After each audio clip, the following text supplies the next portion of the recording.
Okay, so let's take a look at our problem for this video. And we're going to solve this equation right here. Okay, so 2n plus 1 squared is equal to 16.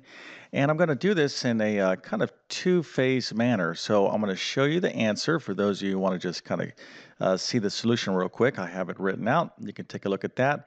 And if you want, if you have the time, you can stick around for me to give you a full explanation of what's going on here. So if you want to use this as a little pop quiz, I think that'd be a good use of this video. But first, let me quickly introduce myself. My name is John. I'm the founder of TabletClass Math.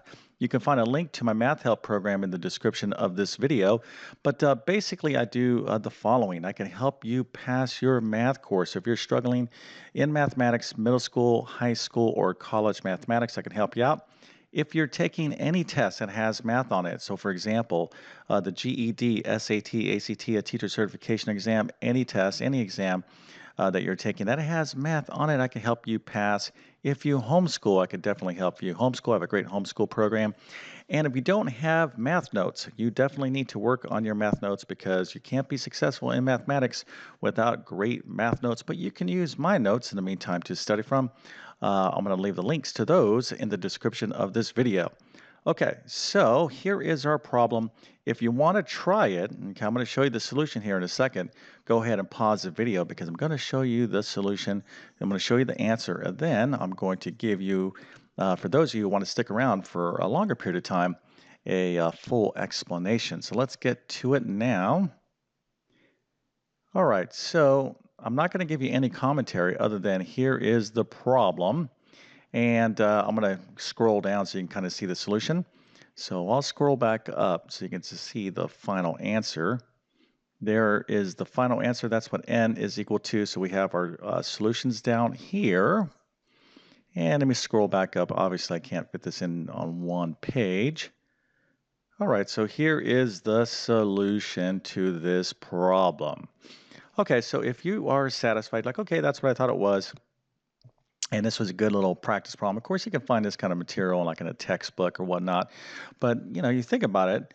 If you have like a book and it has some problems and some solutions, why do we have teachers, right? Because the book or just seeing the steps sometimes still don't make sense to us. Okay, so I'm going to get into explaining exactly what's going on. So if you're not quite sure, if you want to know more about what we're dealing with to kind of strengthen your math knowledge and skills to the next level, then you might want to stick around for a couple more minutes because I'm going to get into this now.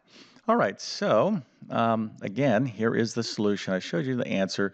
Now, just because you can get the answer correct in mathematics doesn't necessarily mean that you have a full command of all the topics and skills and everything involved. I know that sounds kind of weird, but getting the answer is not necessarily an indication of full comprehension. Okay, so yeah, you might have gotten the answer right, but do you really know what's kind of going on big picture wise? So that's what I'm going to get into now. So the first thing is, let me ask you, what type of equation are we dealing with here? Okay. All right, so because we have this little squared up here, we have a variable down here. You want to recognize this as a polynomial equation, but more specifically, this is a quadratic equation. Okay, so we're dealing with a quadratic equation. And if you said quadratic equation, or if you recognize this as a quadratic equation, then I must give you a nice little happy face. Good job, because that shows me that, you obviously know a little bit about quadratic equations and polynomials. Remember, in mathematics, a big part of knowing how to solve any equation is to recognize what type of equation you're dealing with. And as you study more mathematics, more algebra, you'll start dealing with all different types of equations. So the first thing is know what you're dealing with, and we're dealing with a quadratic equation. Now, the second thing is, now that we know that we're dealing with a quadratic equation, you want to keep in mind a couple big picture concepts, right? Now, the first is, how many solutions does every quadratic equation have? So that's a question to you. Okay, do you know the answer? Well, if you said two solutions, then I must give you another check mark to your happy face. Very, very good. Every quadratic equation will always have two solutions. Okay, now those could be real and or imaginary, and that's a whole nother discussion. So again, as I start giving you more explanation about quadratic equations, you start learning more and more and more. Okay, and this particular problem, again, if you had the answer to this equation, that's good, but could you do a more challenging problem? Well, maybe you could, but maybe you would struggle, all right? But what I want to reinforce as a teacher is big picture concepts and then the mechanics of how to solve quadratic equations. Okay, now, so very good, all right? We got a quadratic equation. We know that we're looking for two solutions, must have two solutions.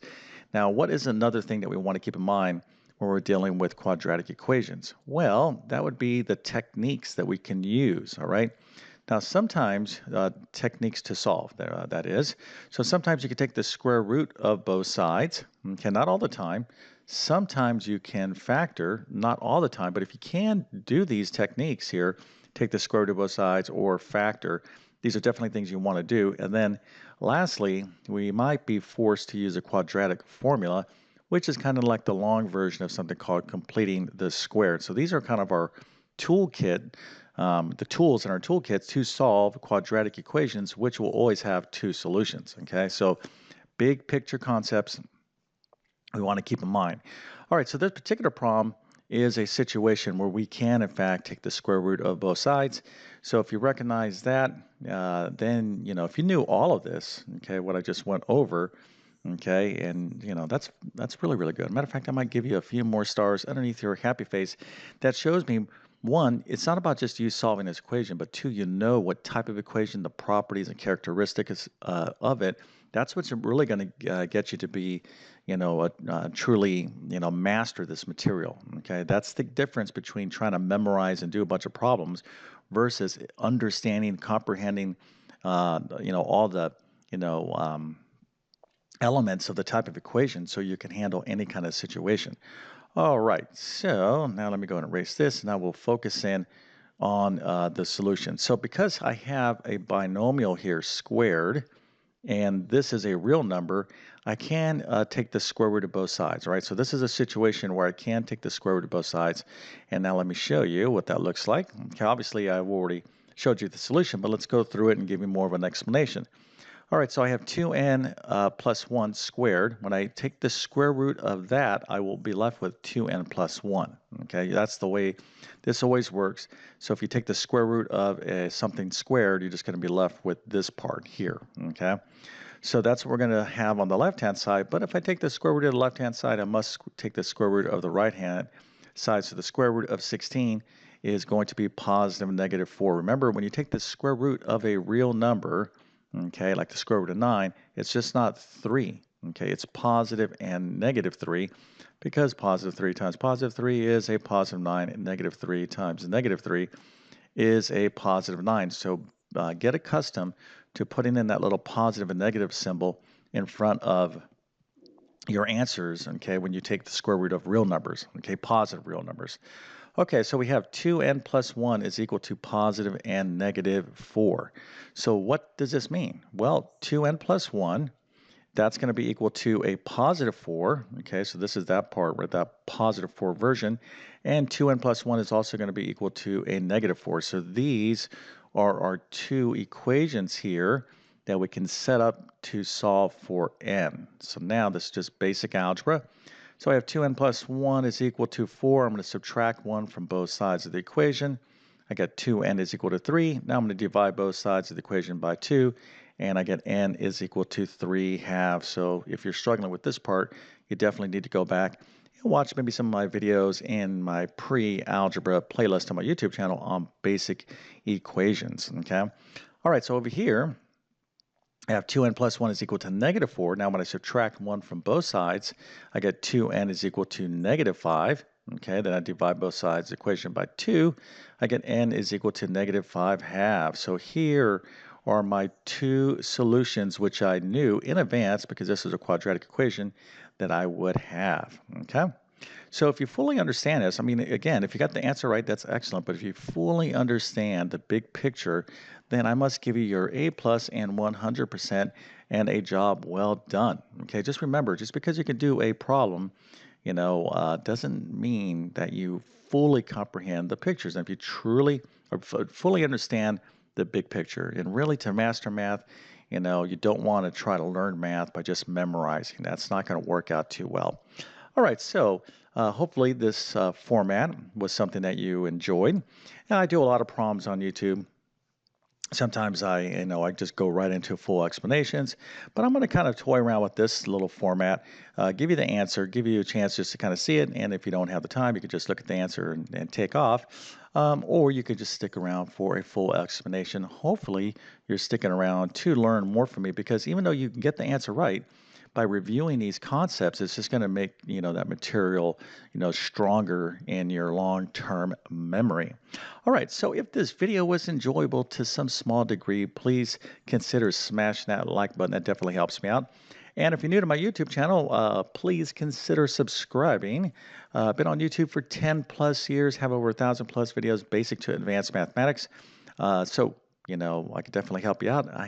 All this content I make for you. All right. If you like my teaching style, my goal is always to try to teach math in a clear and understandable way. So I make these videos. They've been out there for years. I'm making new content all the time. It's a lot of work, but I do it because I'm passionate about helping people understand mathematics. But my best math help will be within my Math Help program.